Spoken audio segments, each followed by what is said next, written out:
Okay, guys, a bit of an unusual title, but chunk it down. The secret of getting ahead is to get started. The secret of getting started is breaking your complex, overwhelming tasks into small, manageable tasks, then starting on the first one. It's better to actually get the most difficult one out of the way so you can glide through the rest of the day getting the rest done.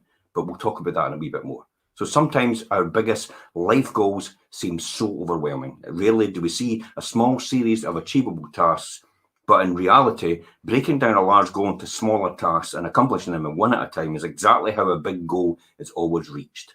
How do you eat an elephant? One bite at a time.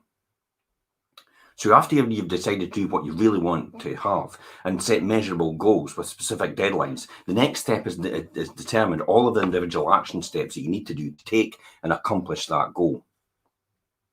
So there are several ways on how to action these steps, and you need to take action to accomplish the goal. One is to consult people who have already done what you've done and ask them what they did. From experience, they can give you all the necessary steps, as well as advice or the pitfalls to avoid. That's a good way to learn. I just ask somebody that's done it already. Follow their blueprint. Don't make all their mistakes that they've made before. That's what we often do. That's what I often do for investors is like, I've made loads of mistakes in the 27 years I've been in property investment. And it's like, no, don't do that because this will happen, this will happen, this will happen. It's almost a prescribed format that you understand exactly where I'm going now and I know how to get there straight away without making any mistakes. So yeah, it's another way to start is from the end and look backwards as well. So start at the end, find out what you really want, and then work all the way back to the point where you start and work all the processes in between. You know, I've often done that before as well. I often say to a lot of people that I've actually got the result determined before I actually start the journey, if that makes sense. So you simply close your eyes and imagine how the future is and then how you'll achieve your goal, and then just look back and see what you did to actually get there in the first place. What was the last thing you actually did? And then the thing before that, and then the thing before that, and so on and so forth. Remember, it's okay to not know how to do something. It's okay to ask for guidance and advice from those who actually do know. So sometimes you can get it for free, and sometimes you'll have to pay for it. That's fine. I've paid thousands over the year for advice. Get used to asking, how can you tell me how, and what do I have to do here, and how did you do that? Keep researching and asking until you create a realistic action plan, and you will get from where you are now to where you want to go to. What will you need to do? How much money will you need to save or raise in order to get there? What new skills will you need to learn? What resources will you need to mobilize? Who will you need to enroll in your vision? Who will you need to ask for assistance? What new disciplines or habits will you need to build into your life? A valuable technique for creating an action plan of your goals is called mind mapping.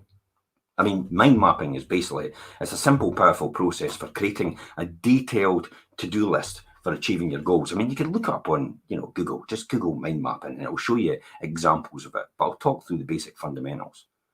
It lets you determine what information you'll need to gather, who you'll need to talk to, and what steps you'll need to take, and how much more money you'll need to earn or raise, what deadlines you'll need to meet, and so on and so forth for each and every goal.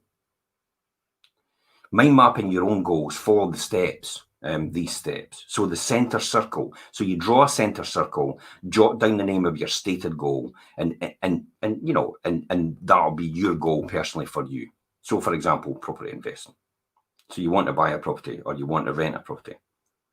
Outside circles, next divide it into major categories of the tasks you need to accomplish in order to achieve your greater goal. In this case, you need to speak to a bank about getting mortgage funds.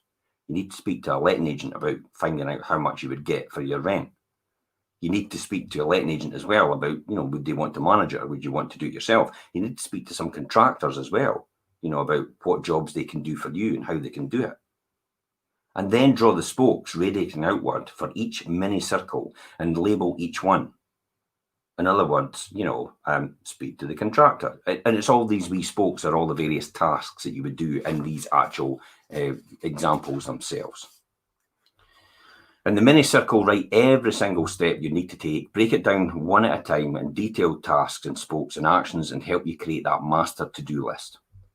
So next, make a daily to-do list. Once you've accomplished the mini mind map of your goal, convert all these little items into daily action items by listing each one in your daily to-do lists and committing to a completion date for each one. Schedule them into appropriate order on your calendar and do whatever it takes to get them scheduled in and done. So do first things first. The goal is to stay on schedule and complete the most important item first. Some of the excellent books for this are Eat That Frog, 21 Ways to Stop Procrastinating and Get More in Less Time. And that's Brian Tracy who wrote that book. He reveals on how to conquer procrastination and how to prioritize and complete all of your action items. In this unique system, Brian actually advises goal setters to identify 1 to 5 things you must accomplish on any given day and then pick up one you absolutely must do first to get out of the way. This is the one I always say that keeps you procrastinating. Just do it.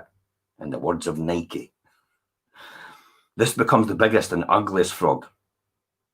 If you know how you have to eat the big ugly frog at the end of the day, you don't want to spend the whole day actually dreading eating it, if that makes sense. So don't leave it to the last minute, because you'll get wound up, you'll get tormented throughout the day in order to get this goal, but you should have just done it first and got out of the way. The simplest thing is to eat it first and get it over with. So here's suggestions to accomplish that first and most important task. In essence, eat that frog first. So by doing so, make the rest of your day much, much easier. It's a great strategy, but unfortunately, most of us leave the biggest and ugliest frog to last, hoping it will go away and somehow be easier. It never does. Remember that. However, when you accomplish your toughest task early in the day, it sets the tone for the rest of the day. It creates momentum and builds your confidence, both of which you will further and faster towards your goal as a result of that. So plan your day the night before and make sure you're all ready to go. One of the most powerful tools for high achievers is for chunking things down, is gaining control over their life and increasing their productivity plan for the next day and the night before.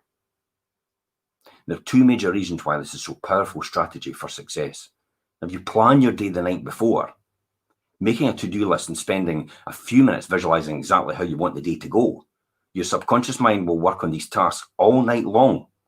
So by the time you get up in the morning, you've got the solutions. I've often got a wee image of a box that sits on my desk. When I actually find something quite challenging, I go, okay, I'll just put that in my wee mental box and I'll leave it for 2 or 3 days and I'll come back to it. Bang, I've got the solution. I don't know how that happens, but your subconscious works on it in the background. If they think of created ways to solve any problem, overcome an obstacle, and achieve your desired outcomes, and if we can believe some of the newer theories of quantum physics, it will also send out waves of energy that will attract the people and resources that you need to accomplish your goals. The laws of attraction. It works. But we don't do it. By creating your to-do list the night before, you can start the day running. You know exactly what you're going to do, and in what order, and you've already pulled together any materials that you need to do it. If you have a 5 telephone calls to make, you'd have them written down in order and the plan to make them, with the phone number next to the person's name and all the support materials at hand. By mid-morning, you'd be way ahead of most people who waste the first half an hour of clearing their desk, making their lists, finding the necessary paperwork, in short, just getting ready to do the work. That's called procrastination. Let's be honest. I'll tidy my desk. I'll organise my tapes. I'll put my books in order. I'll sort the key cabinet out. It's like everything to avoid. Just eat that frog and do it. So use the Achievers Focusing System, a valuable tool which will really help you focus on achieving on all of your goals in the 7 areas we explained was previously. It's an Achievers Focus System developed by Les Hewitt of Achievers Coaching Program. It's the form you can use to plan and hold yourself accountable for 13 weeks of goals and action steps. You can actually download a copy of this form and instructions of how to use it for free from www.thesuccessprinciples.com/resources. And tomorrow, we're going to talk about success leaves